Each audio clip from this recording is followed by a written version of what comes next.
I wish I lived in your district. Look at that. There's already stuff in here. You haven't You already even got been a fan club introduced. there, John. That's amazing. We've been working hard on TikTok. I can tell you that. So I've noticed. So what's your game plan if they decide to on us? Like Well, what's your social media site?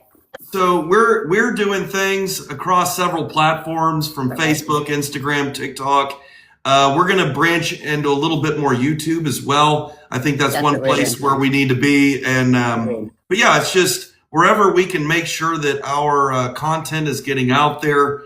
People deserve to be able to share and not be censored. And I think I think whenever we see the government or we see people trying to censor other people, it doesn't work. But we also need to, I was a teacher, so we also want to educate people too. So, there's a lot of stuff out there that is somewhat fake. In fact, unfortunately, I watch TikTok and there's a lot of stuff that's AI that's, it's hard to tell what's real. And so I think it's important to actually have these kind of conversations that are live, that people can see, hey, this is a real person, and they're wanting to put themselves out there, which I think we need to do right now because we've got a messed up, crazy world, and we need some reason and some people that are willing to go work. Right. Get a little hope going. Absolutely. Well, let's just dive right in right there then, Elizabeth. Or do you want, let's play the intro music at least. Oh yeah, you have to hear our song. Okay. Have you heard it? I love it. I haven't yet. All right. Well, here we go. And then speaking of YouTube, this will be, the full interview will be uploaded on YouTube within the next couple of days as well. So awesome. You'll have that link as well. All right. Yay. Can you hear it? I can.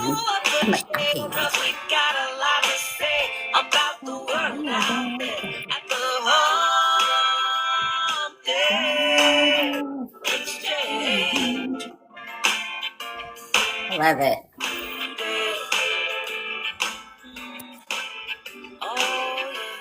Oh yeah.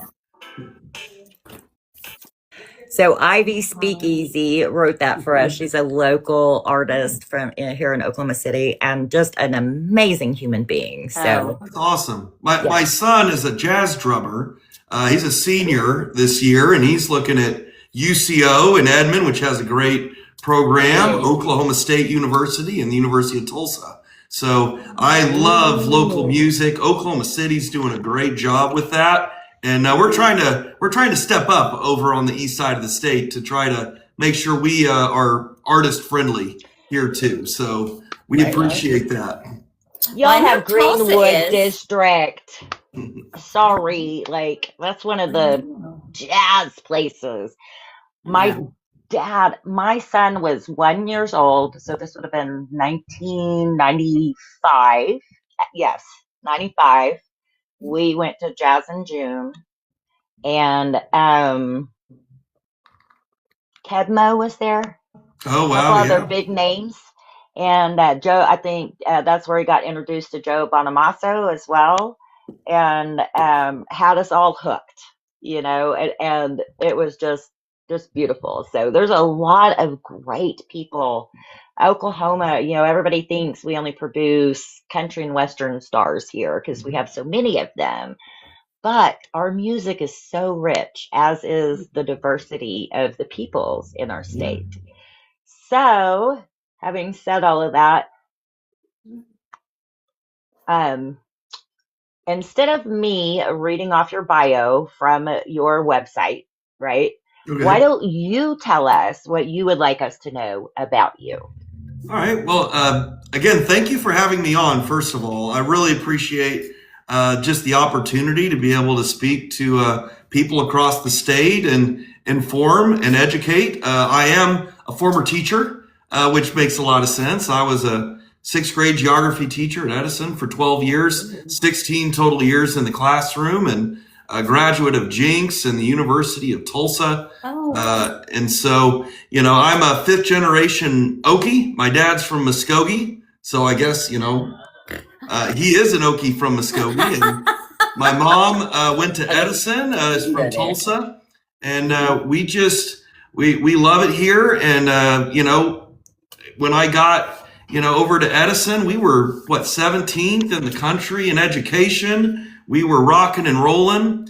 And since then, we've dropped down to 50th, right? Since 2011. And so I started running for House in 16. Then I helped with the teacher walkout on the teacher side, because I knew, although I hadn't won in 2016, I knew a lot of the people up at the Capitol, and I helped the Democrats and Republicans kind of work together a little bit, pass some information from the D's down to the R's, and we got some stuff passed, but it wasn't going to be good enough for me to be able to support my family on a teacher salary. And so I got created a small business here, an insurance agency in Tulsa in 2018. That's allowed me to give, I think we've given $50,000 back to Tulsa Foundation for Tulsa Schools over the last 7 years. Really giving back to the community. When I had the opportunity, there was an opening on the school board, jumped at it, been on the Tulsa school board for 5 years, fighting back against Ryan Walters trying to take over. We hired Dr. Ebony Johnson, our first African-American, that's a Tulsan, to be our superintendent, African-American woman. So she was a student, a teacher, a principal. She helped our strategic plan that we've got now, that we've actually improved across every grade level, cut half of the failing schools in TPS have been taken off the failing schools list. Just great things are going on. And it's not because we got more money. It's because we focused on students. It's not because we weren't being attacked and didn't have issues, but instead of focusing on the fires, we focused on how to improve outcomes. And that's what we need right now in Oklahoma. If we don't want to be 50th in everything, in healthcare, and putting women in prison, and economic outcomes. I mean, I think we're 6th in poverty. 46% of Tulsans, they work full time and can't afford to pay their bills. I mean, these are numbers that are not okay in Oklahoma, right? And so that's why I'm here, is to see if we can help fix it, stop with the rhetoric, stop with the chaos, the ICE, the attacking, Venezuela, going after Greenland. That's just in the last few weeks. I mean, we've had so much chaos. We've spent more than any other administration in history to increase the deficit in the last year. I mean, these are numbers that, Tom Coburn, who's a Republican, would be rolling over in his grave right now with the kind of waste that's going on. No transparency, no accountability. We got congressmen trading stocks, dumping 500,000 in healthcare stocks. That's Kevin Hearn right there. And then all of a sudden, Trump administration sends down some stuff. And, oh, by the way, that stock went down by 10%. Just a few days ago. So, we've got some insider trading. We've got no one holding the administration accountable for killing people, for doing all this crazy stuff.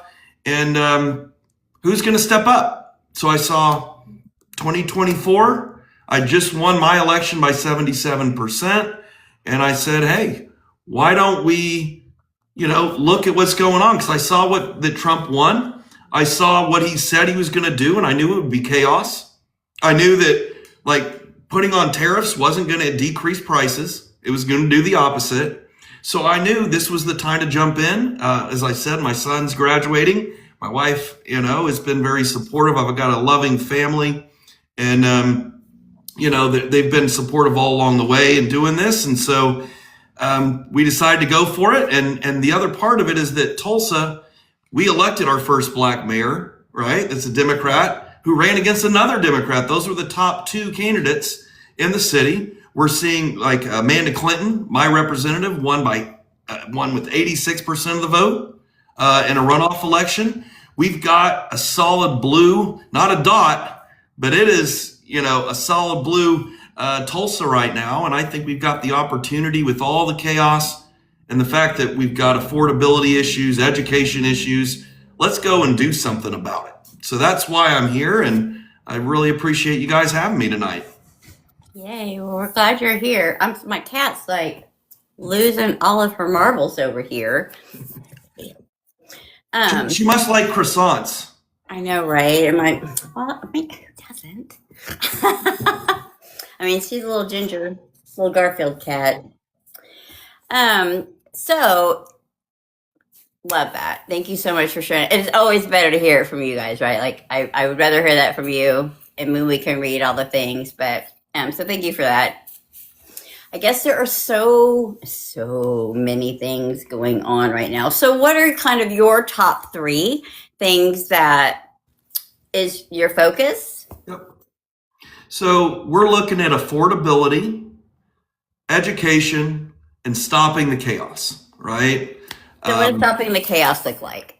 So yeah, we'll start with that. I mean, obviously what we're seeing with ICE, it probably starts there, but it's the foreign policy, it's the cutting foreign aid, cutting, food for children. It's the Doge chaos that people have probably already forgotten about, cutting federal workers and then having to rehire all of them. I mean, it's that chaos of, I was a geography teacher, I have a political science degree, of this isn't how our country works. This isn't how, as a business owner, this isn't how you run a business. It's not how you run a school. It's not how you run anything with chaos. And we don't want roving military running through our streets, pulling people over because of the color of their skin or the way that they talk, or attacking people that are just on the street filming them that are not okay. I mean, we've broken the First, the Fourth, the Second, the 10th, and the 14th amendments in this administration just in the last 3 weeks. Literally. And so that's not okay with Americans. I mean, when Governor Stitt is saying Americans don't like what they're seeing, I mean everybody should have had their mouths down to the floor, because I think even Republicans see that this isn't the way we do things.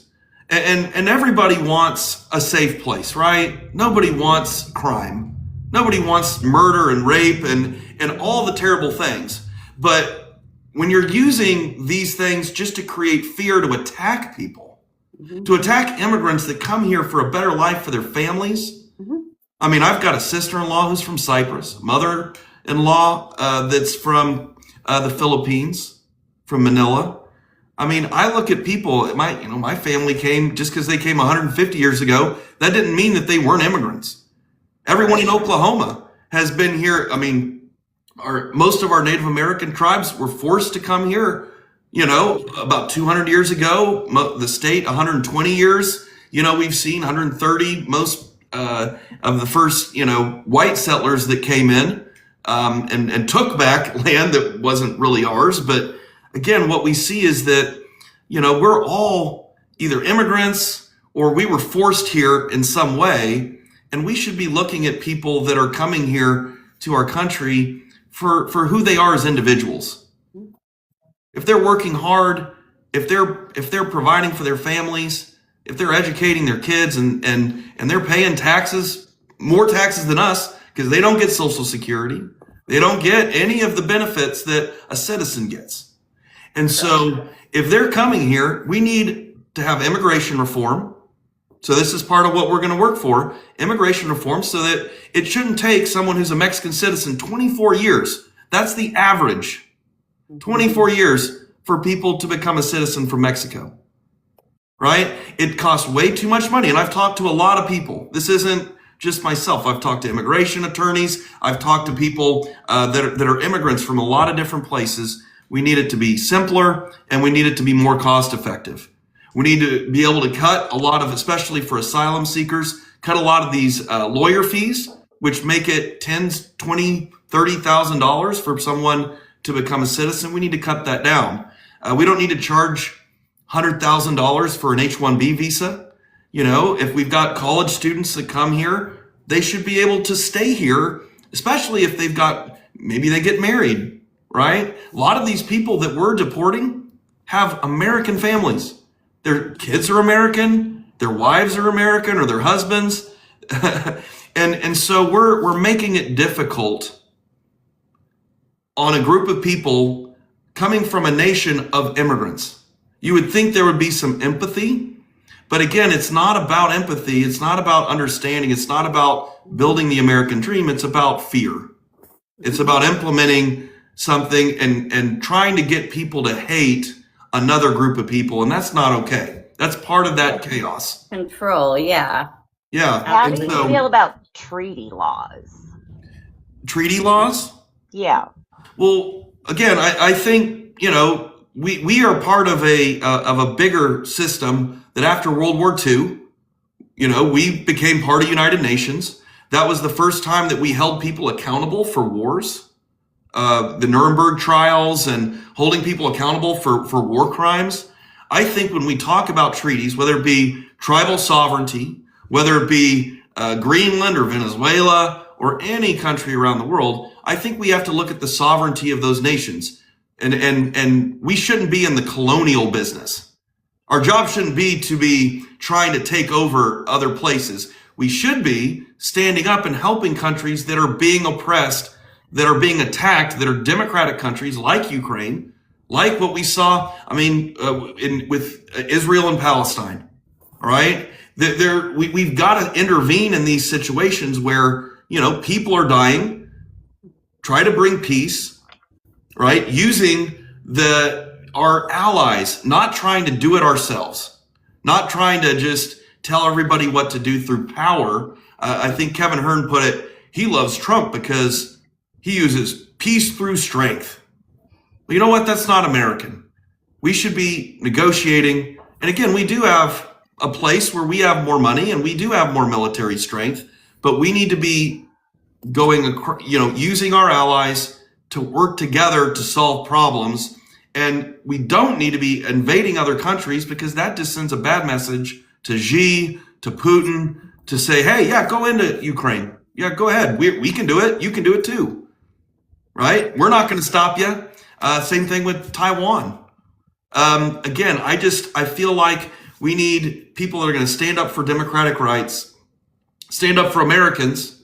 And, I think we need a secure border. I think we need to have great relations with Canada and Mexico. Right? And I think that, when we all work together in the same direction, I think it makes it better for everybody. But on the other hand, you can have a secure border and not treat people the way that we're treating them. Right. And be able to uphold our constitutional principles, which our Constitution, all men are created equal. That was what Jefferson said in the Declaration. That Bill of Rights is not just for people that are citizens. It is for everyone in this country. And so we need to make sure that we are upholding those values and upholding the rule of law. Mm-hmm. We need to make sure that we bring some ethics to the Supreme Court. All right. We need to stop the stock trading like we talked about with Hearn and with Mullen, who are two of the worst offenders. So bad. And we need to have term limits.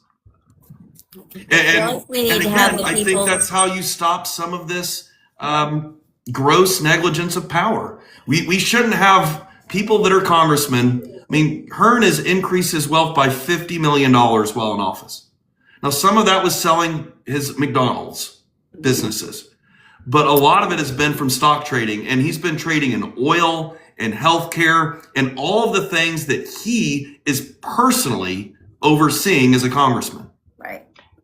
Well, the reason I was asking about treaty law is because the Treaty of Hidalgo actually gives Mexican people a right to return, because this was their land too that was taken, and an imaginary line. It used to be, and now it's a big fence and people are getting murdered over it. Yeah. And that could be an easy fix if we just honored our damn treaties. Real simple, right? The tribes would tell you the same thing. Right? So how do we get our government to obey its own laws? Well, number one is you have to hold them accountable. How? So we can't seem to elect anybody out or vote anybody out. We can't. Well, when we say we can't, what that means is that we have the lowest voter turnout in the entire country in Oklahoma. So it is not about that we don't have enough people to turn this tide. It is about we don't have enough people showing up to vote. So just Right? vote And out part of fascism. this is the straight party voting and the primary system. I'm a big fan of State Question 836. Open those primaries and let everybody vote.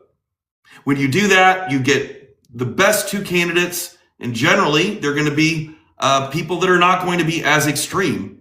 Because say it's two Republicans running, you're going to have Democrats able to choose, I don't want Ryan Walters, or I don't want Nathan Dahm, or I don't want whoever is the more extreme of those candidates. And that means they have to come back to the middle, and they have to also start knocking some doors that aren't Republicans. They hold themselves accountable. If they don't, they may lose. The other thing with it is that we need to step up as Democrats and get more people out to vote. If 54% in this last election of people that were eligible to vote voted, that means 47% of people could register and go vote. Only 63% of registered voters actually showed up and voted.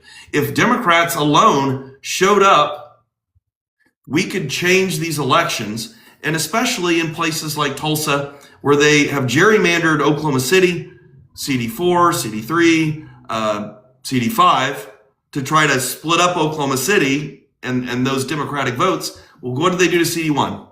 They shrunk it. They took out Washington County. Now it's mostly just Tulsa County.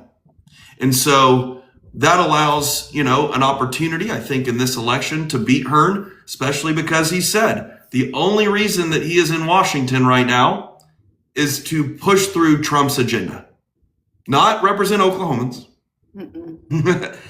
He's said on multiple occasions, I've heard him talk at chamber events, where he said, I don't like what's going on with the White House, but it's not my job to do anything about it. And so, and that makes no sense, because the Congress is there for checks and balances. It is his job. That's the whole job.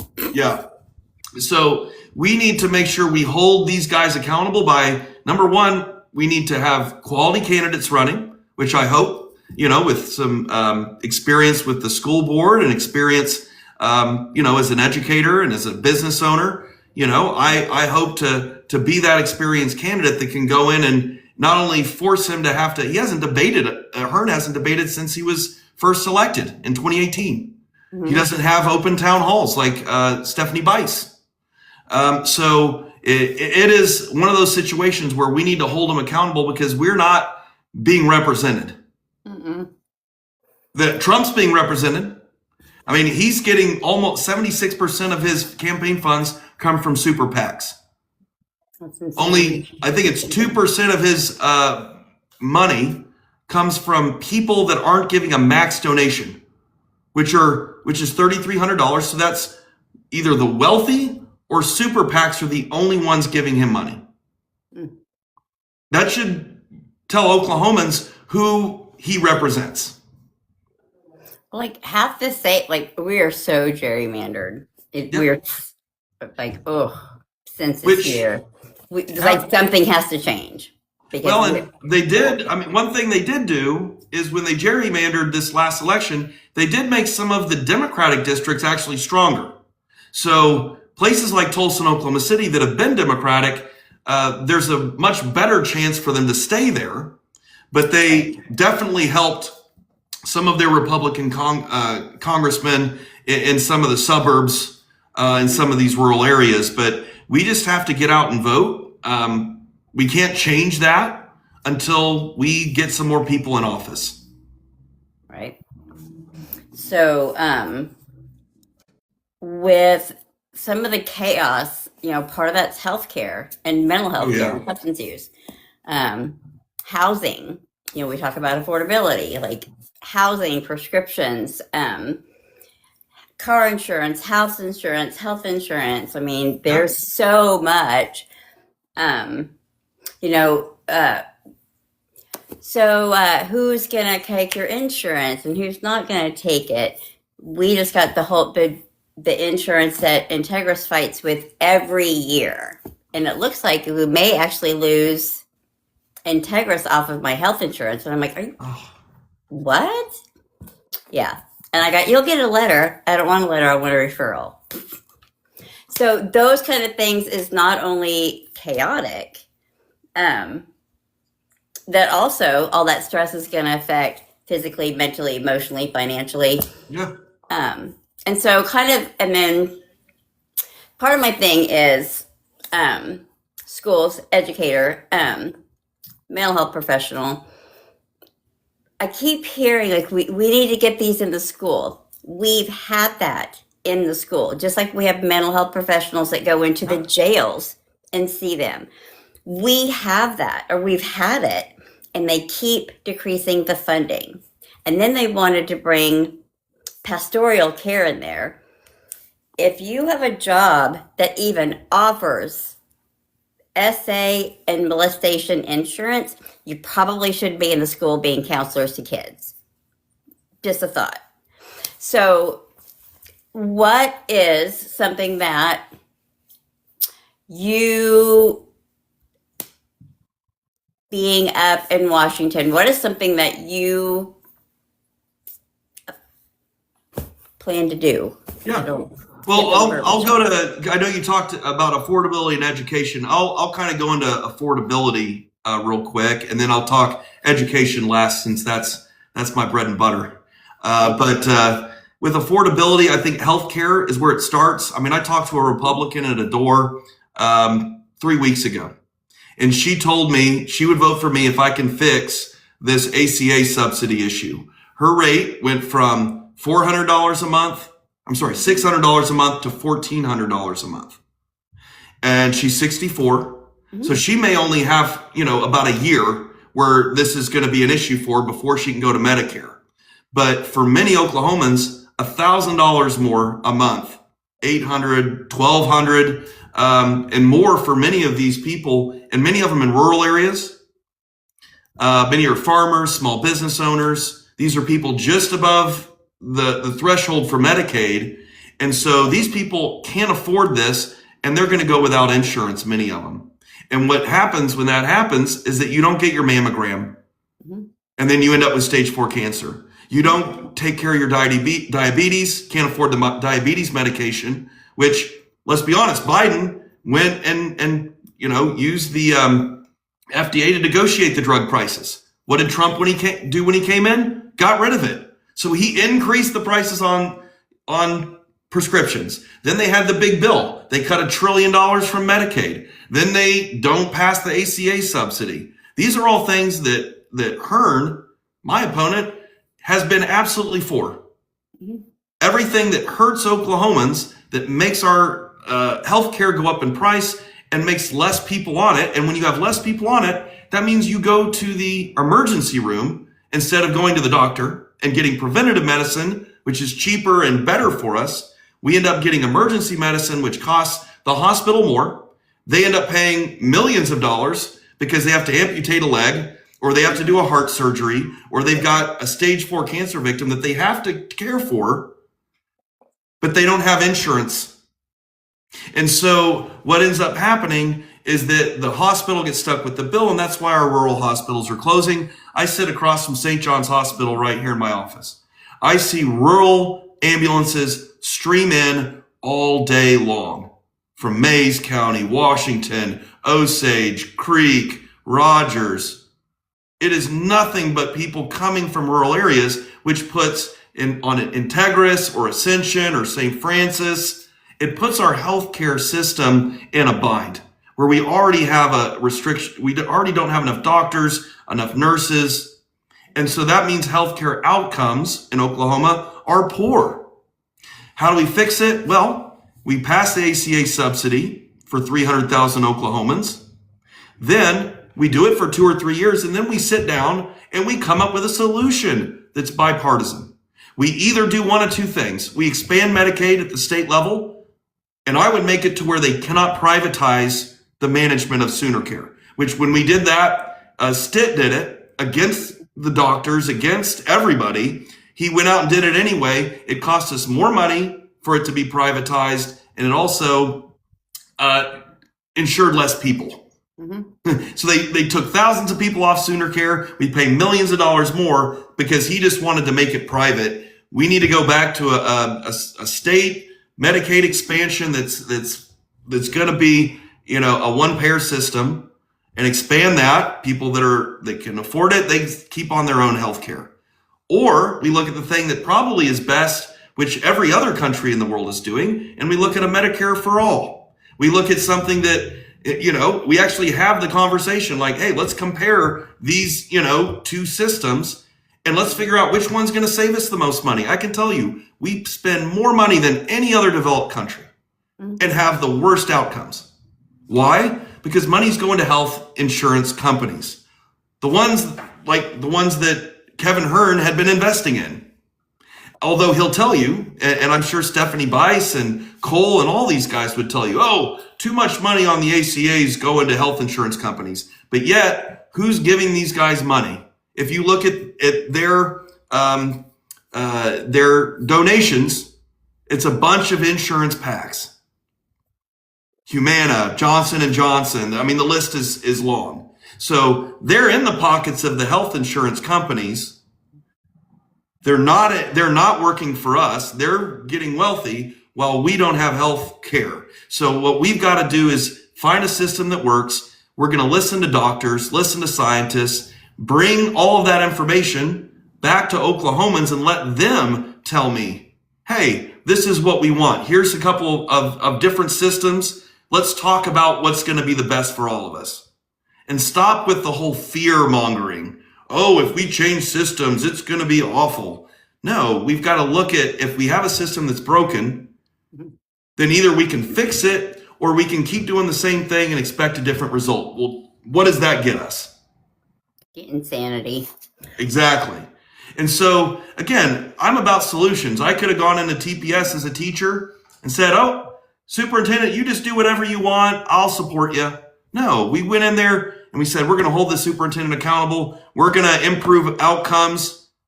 And if the students don't do well, that's going to be on you, superintendent. We need to go hold this administration accountable by going and actually fixing problems and then holding them accountable for it. So, another one's housing.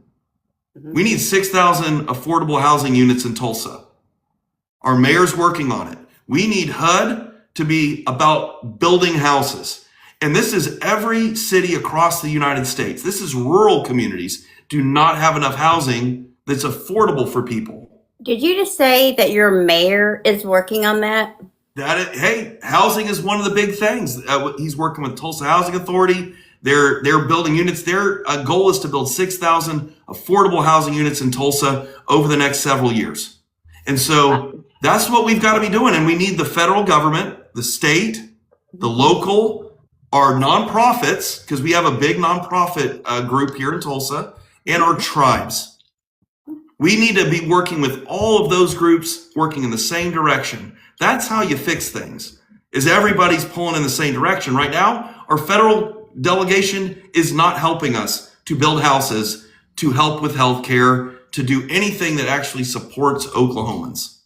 And so, utility costs, they've gone up 25%. We have a lot of data centers that are coming in that we know is the reason why our energy costs are going to go up, because the energy companies have to build new substations. They have to build probably a new way to get electricity. We've cut renewable energy, which our state has said was a bad idea, because we need wind farms, we need solar, we need all of this to meet the demand. Not one thing is going to do it. It's got to be working together to solve problems. But we also have to talk about the fact that, data centers are coming in. Are they hurting the water? Are we going to end up having to pay the cost for our utilities going up to support them? What environmental problems are going to happen with it? So, we want to look at that and make sure that the people in the local community have control. And right now, the federal government isn't allowing the local or the state governments to regulate anything at all with data centers or AI. I think that's wrong. I think local communities need to have a say. But if we can address healthcare, housing, utilities, that can make some real dents in what's going, and us being able to pay our bills at the end of the day. Word. Elizabeth and I were at the Oklahoma City Housing Authority meeting today, a place I just moved out of a year ago. Not even a Yeah. year ago, April of last year. Or, yeah. Anyway, there's no accountability at all at the city, state, or federal level for housing. None. HUD OIG used to exist, but their backlog before the buffoon took office was already years and years.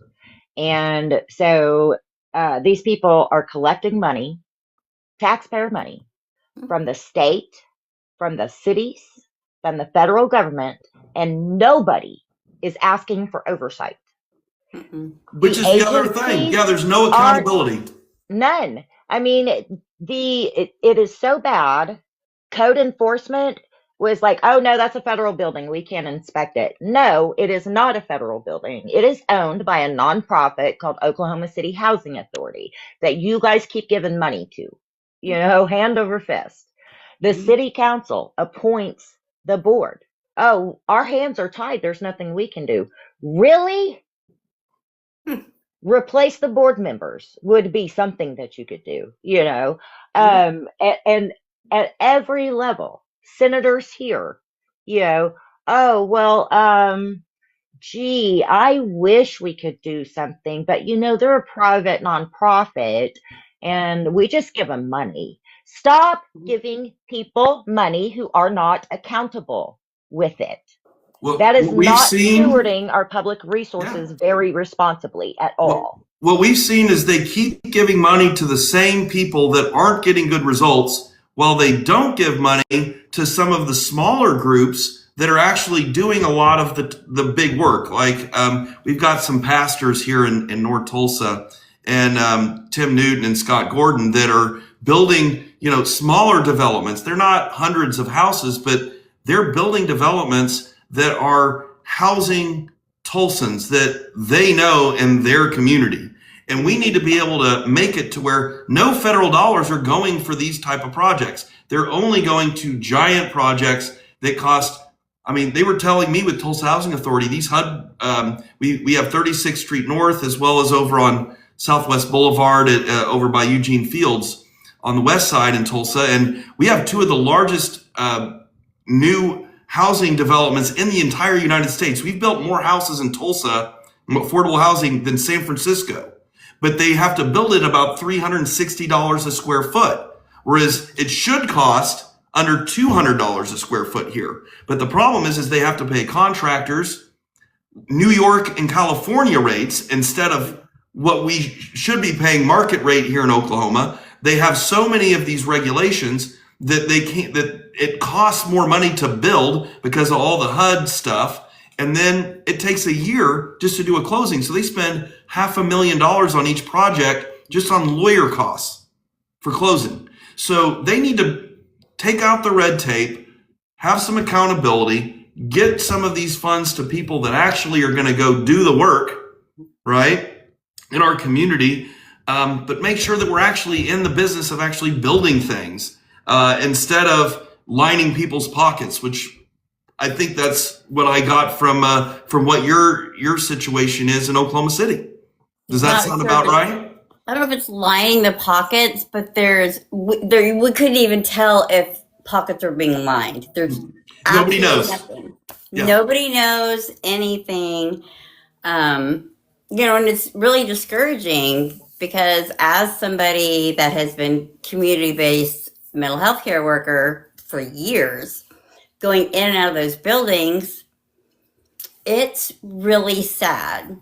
It's gross. It's gross. There's a lot of some of our most vulnerable of the vulnerable.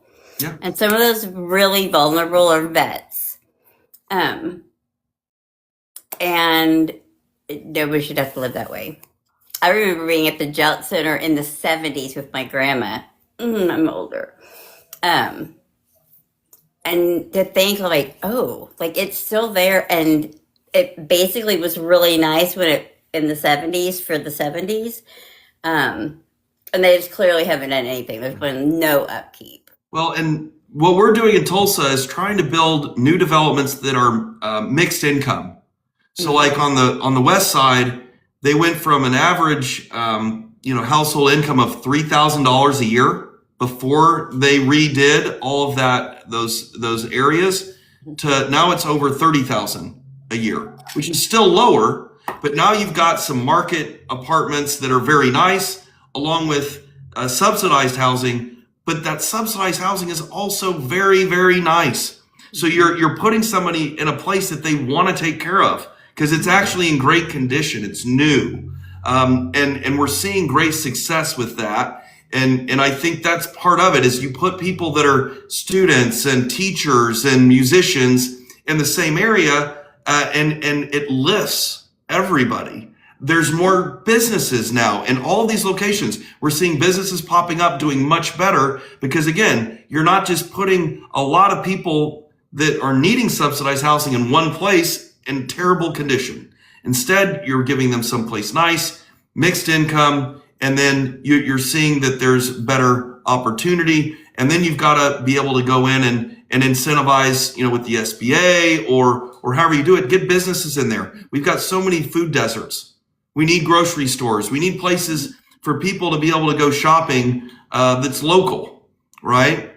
And we got to be able to help the small businesses. I know we love to help corporations and these huge, multinational companies that are making billions or trillions of dollars, right? But we're not helping the majority of people work for small businesses. We should be supporting our small businesses and really making it to where they're thriving. And these corporations, they can pay their fair share. Billionaires, they can definitely pay their fair share, right? We would not be in the position that we're in right now. I would settle for any shares. Most of them get credits back in the billions. And so the taxpayers are paying them to rake us over the coals and steal our rights and write laws and do all of the bad things. Why are people that hate social programs so okay with giving so much money? Right. I mean, you look at Elon Musk alone, the amount of government contracts and the amount that we are subsidizing his businesses, and it's ridiculous. And then we give them tax cuts. We have the biggest. Look at Walmart. Well, I think they said Elon Musk has. Oh yeah, right. Elon Musk has more than 53% of Americans. He has more wealth than 53% of Americans. Just let that sink in. I listened to Jeffrey Sachs say that 10 Americans gained $10.5 trillion in 2 days.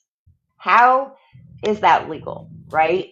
But our laws, they have managed to wipe out every sort of corporate oversight, privatize every sort of thing that you need to survive. Yeah. And so you have to have a company sponsor you in life.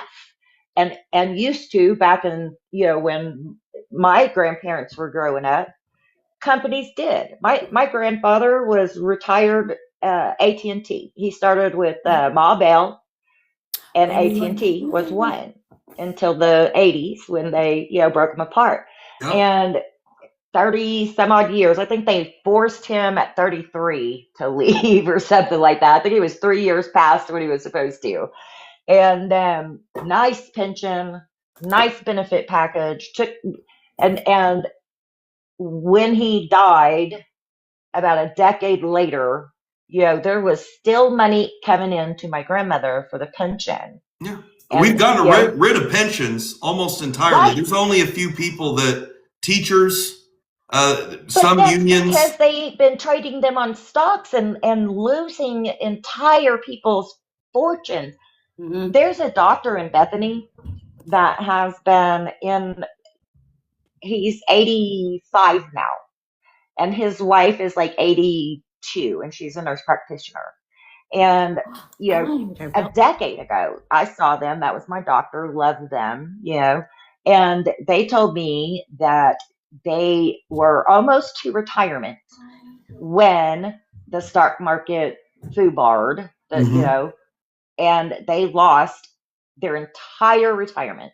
Yeah. And so they had no choice but to keep working. And here it is a decade later, and they still haven't been able to replace what they lost. That's the danger. That is insanity.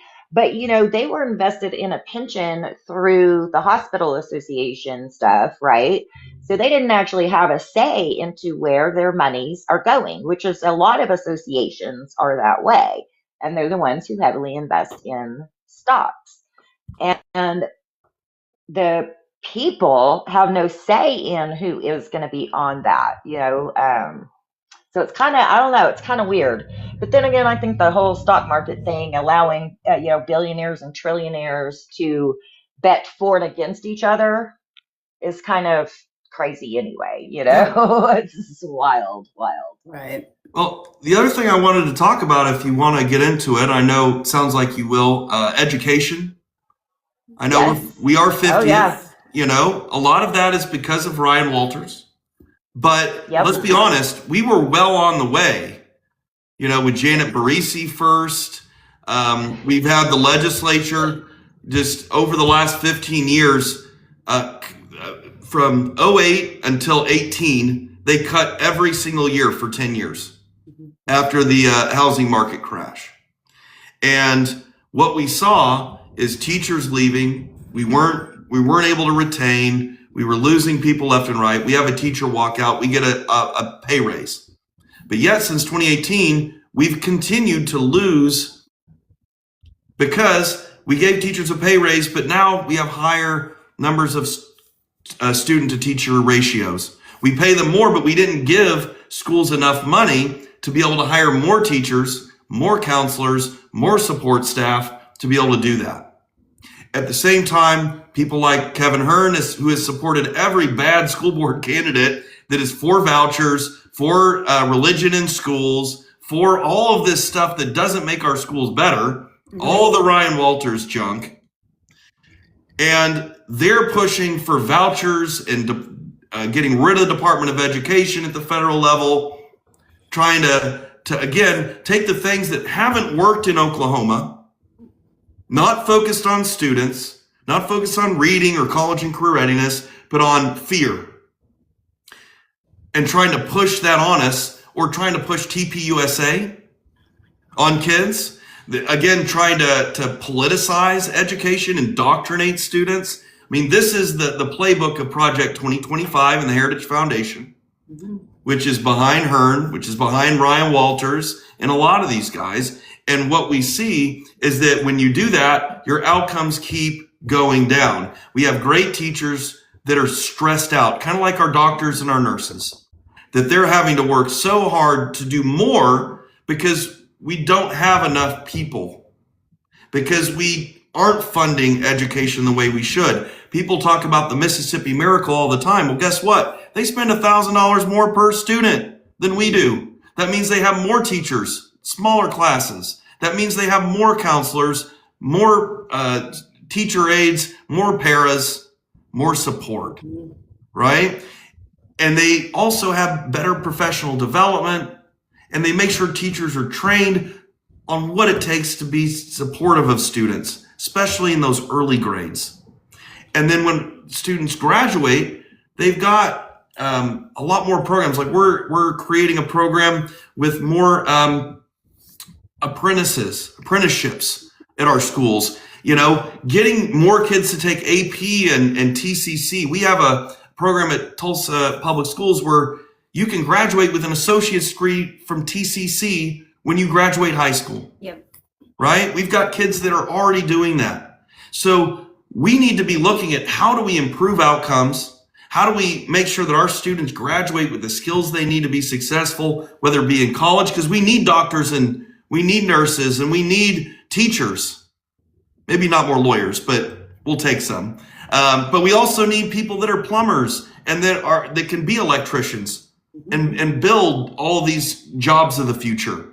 We need people that can do all of these things that pay well, and we need to give our kids an opportunity in Oklahoma that we're not giving them now because we don't invest in our kids. And so at the national level, I will, number one, save the Department of Education, because like you were saying, if we don't have accountability, we're going to have worse outcomes. We're going to waste more money. So we have 32 deficiencies at the OSDE under Ryan Walters last year. Now you tell me who wanted to get rid of the Department of Education? Right. Guys like Ryan Walters, because they don't want to be held accountable. Number two, we need to attack the teacher shortage at the national level. It is a national teacher shortage. We need to make it, number one, easier to recruit by making it easier for teachers to go to college and get the training they need. Not lower our expectations of who should be a teacher, but keep them high and make it easier for teachers to become a teacher. And then maybe we pay off your education after 5 years. Come serve in our public schools and we will help you get rid of that. With college education so expensive right now, why can't we do that? We need to also we had ESSER funds from COVID that schools could use specifically for improving outcomes. Guess what happened? Outcomes went up. We need to keep doing that. Why would we want to invest in buying Greenland or invading Venezuela or taking people that pay taxes in America that are immigrants, paying taxes on an I-10 or with their social security number on a 1099 or a W-2? Why would we take taxpayers and kick them out of the country? Right? When we can take that money of just let them be, let them work. They're not causing anybody any harm. If you were, found by a judge to be guilty of a crime, then yes, deport them. That's not real hard to take somebody that's in prison out of the jail and take them there. You're not going door to door to do that. Mm-hmm. There's no need for it. Most of the people that they're arresting have no crimes against them. None. And they're they're arresting people at court hearings. But either way, what we need to do is invest in the education, because our students, they're our future. And if we are taking that money, take away that $145 billion we gave to ICE, we can cut and audit the military, because we don't need to invade Greenland, right? We're going to support NATO and our allies so that we can work together to solve problems without spending trillions. Maybe using technology like drones instead of some, missile defense system, because you're going to go piss off Russia and China because we have a leader that doesn't know how to control himself. But work to try to put our investments into the things we care about the most, into our children, making sure they're fed, into our elderly, and everyone, making sure they have health care. That's a universal right. Mm-hmm. Education, healthcare, housing. And it's not about getting rid of businesses. It's not that we're going to get rid of what we know to be the American dream, where if you work hard, you can be successful and have that white picket fence, right? We actually want to make that attainable, because right now, it's like Teddy Roosevelt said, we need a square deal. If you only allow the corporations to control everything, and they get all of the wealth, and we are, at this time in history, we have the most wealth gap of any other time in the history of America. What we need to do is get back to, if you make a lot of money, God bless you. You did great. Now you can pay your fair share. You can give back.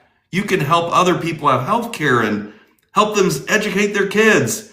And you know what? You're going to make more money, because more people will get on TikTok.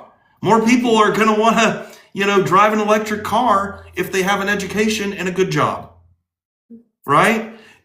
Rising tides lift all ships. And if we have more opportunity by giving every student, every person, these universal rights, we're going to be able to go do great things. But why do you think we're not doing these things? Why isn't the Trump administration doing these things that seem like no-brainers? Why wouldn't we want to help kids? Why don't we want to have better health care? Take care of people. Take care of our elderly.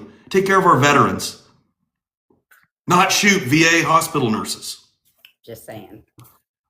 Why do we not want to do that? Because they want the money themselves. It is about corruption. It is about the broken system in Washington. And Trump was right. There is a swamp there. Although I would say Washington is a very beautiful city and one of my favorites to go visit. It's got education. It's got a lot of free museums. One of the best places. If you haven't been to Washington, don't listen to Trump. It's actually a great place to go. But it's him. It's like Walters calling teachers indoctrinators. Who was indoctrinating? It was Ryan Walters. Who's causing the chaos? It's Trump. You could say you want to drain the swamp and get rid of all the corruption and the grift. Who's got the corruption? Who's taken away all of the whistleblowers, all the people that oversee whether or not that there is fraud going on?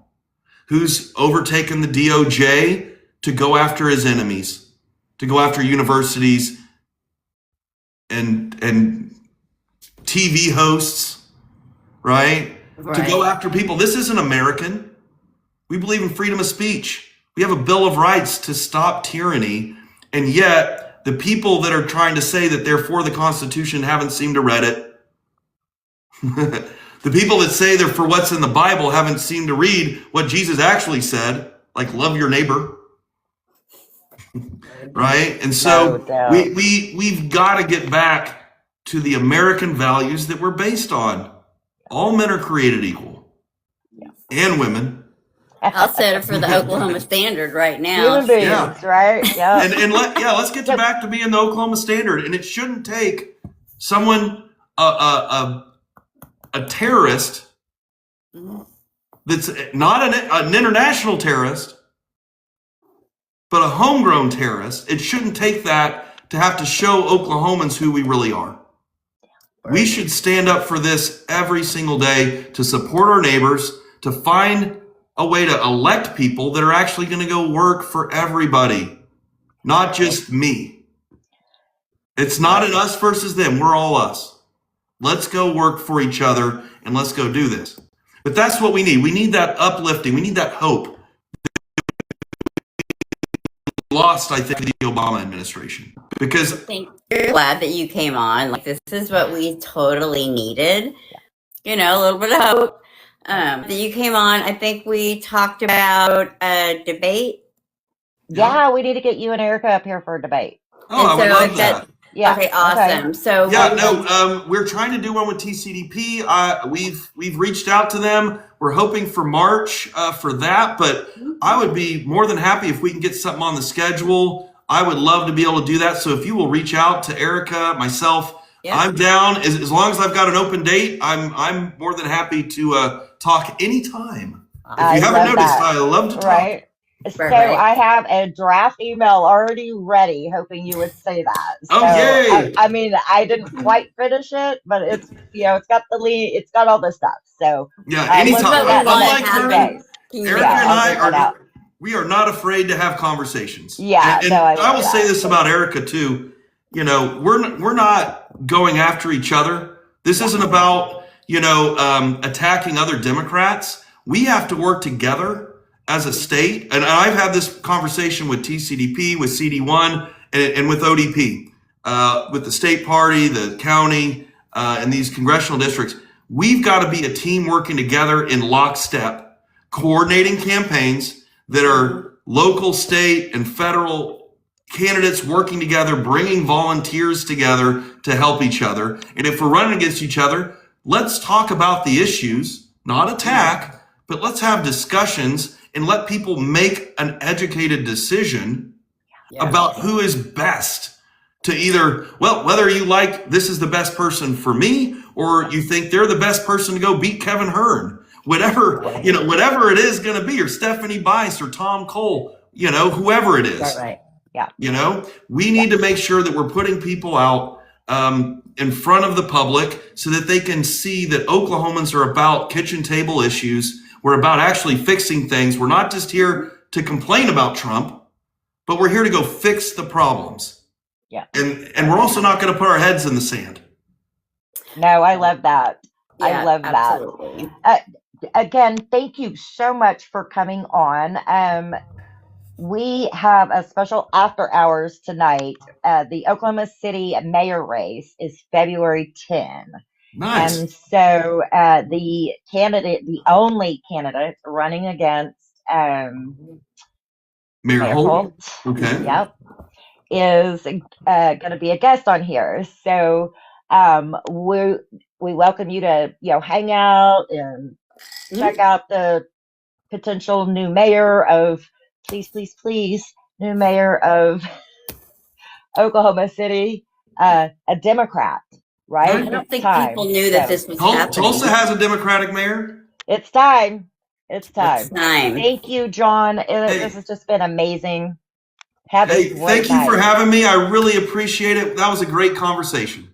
Thank you. Awesome. Well, we're very glad that you came on and you took the time to hang out with us. And yeah. Well, I appreciate you. Keep doing it, because what we have to do, especially with the way media is today, we need to have these conversations, tough conversations, and make sure we get the information out to people in any way that we can. So thank you for doing this. And you guys have a great night, and good luck to our mayoral candidate in Oklahoma City. Thank you so much. You have a great night. Have a good evening. Bye, John. Thank you so much. Bye.